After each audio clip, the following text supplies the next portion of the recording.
Hello everyone. Topic for today's class is movement in animals, and in its second part you will get to learn about bones, cartilage and muscles. So what are bones? Skeletal structures is composed of hard material which is made up of calcium. वो skeletal structure जो composed होता है hard material का is composed of hard material and which is made up of calcium, जो calcium का बना होता है, and is called as bones. In adult human body 206 bones are present of various shapes and size according to their functions. Human body में, adult human body में 206 bone presents होती हैं. उनकी जो शेप और जो साइज है वो डिफरेंट होती है according to their function. Function के अकॉर्डिंग उनका जो शेप और साइज होता है वो अलग अलग होता है. Various shapes and function of bones देखते हैं, अलग अलग फंक्शन और शेप्स देखते हैं. If you breathe in deeply you can feel with your hands the chest bone in front side which is joined to the number of small bones on the back side. These small bones combinedly called as backbone which is helpful in bending front and back. जो किसमें help करती है, जिसका function भी दे रखा है, backbone का function दे रखा है कि it is helpful in bending front end back. Bones which join the chest and the backbone is called ribs. वो bones जो किसको join करती है, चेस्ट और बैकबोन को, उसको कहा जाता है ribs. Present left and right side of the chest, जो चेस्ट के राइट और लेफ्ट साइड में प्रेजेंट होती है चेस्ट बोन के. These were 12 pairs of ribs.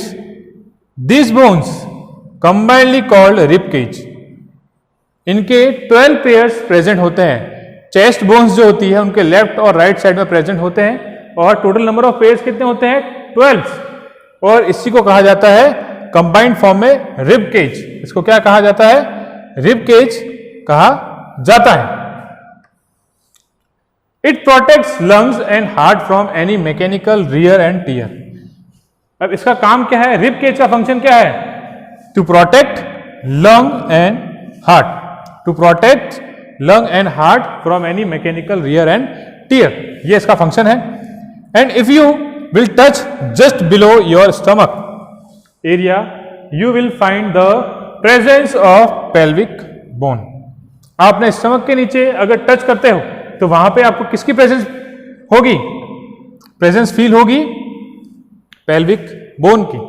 This is the kind of bone you sit on. और इसी तरह की जो बोन है या फिर ये जो बोन है ये आपको किसमें हेल्प करती है, टू सिट. द स्कल के बारे में हम पढ़ चुके हैं, is the most hard and tough bone of our body which protect. पहला काम क्या है कि स्कल जो है वो most hard and tough bone है हमारी बॉडी की. इसका फंक्शन क्या है, it protect our brain from any mechanical injuries. ये किस में हेल्प करता है, इसका फंक्शन क्या है, it help to protect our brain, it help to protect our brain from any mechanical injuries.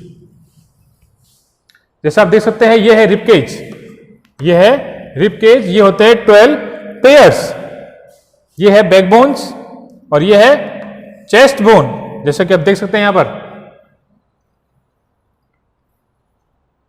ये है बैकबोन, यह है pelvic bone. Cartilage is also an important component of body. When you touch your ear and nose you will find it flexible. This is due to the presence of cartilage. आपने देखा होगा, आपने knows को, कान को touch किया होगा तो वो थोड़ा फ्लेक्सिबल आपको फील होता है. तो किसकी वजह से, वो इस कार्टिलेज की वजह से ही आपको ऐसा फील होता है.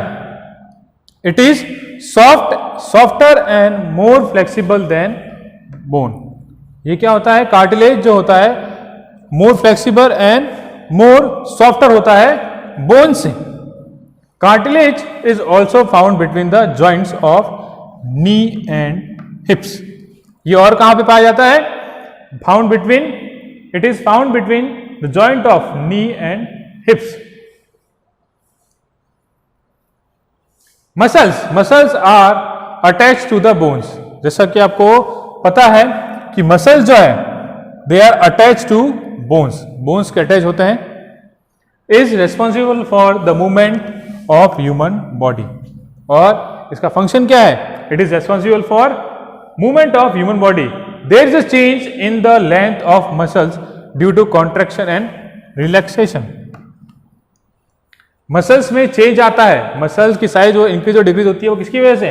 Contraction and relaxation. जैसे आप हाथ को खोल रहे हैं और बंद कर रहे हैं तो इसमें मसल्स क्या हो रही है? कॉन्ट्रैक्ट और रिलैक्स हो रही है, कॉन्ट्रैक्ट हो रही है और रिलैक्स हो रही है। तो इसकी वजह से मसल्स की लेंथ जो है वो चेंज होती है। If you move your arm touching your shoulder you will observe the bulging part of on your arm. This is muscles due to contraction and it comes back to its normal position if you stretch your arm, muscles come to relax। जैसा कि मैंने आपको बताया movement करके,